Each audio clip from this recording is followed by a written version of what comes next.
வரவே இல்லை, எது கத்துறீங்க? ஏய் செல்லக்குட்டி, என்ன 2 பேர் பேச்சு டிஸ்டம் பண்ணிக்கிறீங்க? டிஷம் டிஷம் டிஷம்.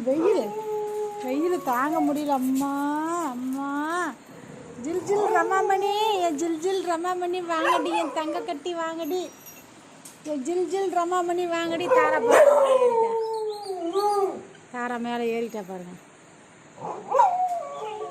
என்ன பிரச்சனை மீனோ? அங்கே பாருங்க முத்துவ, என் அழகு செல்ல முத்து, என் பட்டு செல்ல முத்து. என்னடி பட்டு வெயில் அடிக்குது சாமோ, அதனால ஸ்க்ரீன்லாம் போட்டு உங்களை அப்படி பாதுகாப்பாக பொத்தி வச்சுருக்கிறேன், பொத்தி பொத்தி வளர்க்குறேன் என் ராஸ்குட்டியை. மீனுக்கு பொருட்களை அப்பாவை பார்த்துட்டாங்க. ஜில் ஜில் ரமாமணி அதுக்கு மேலே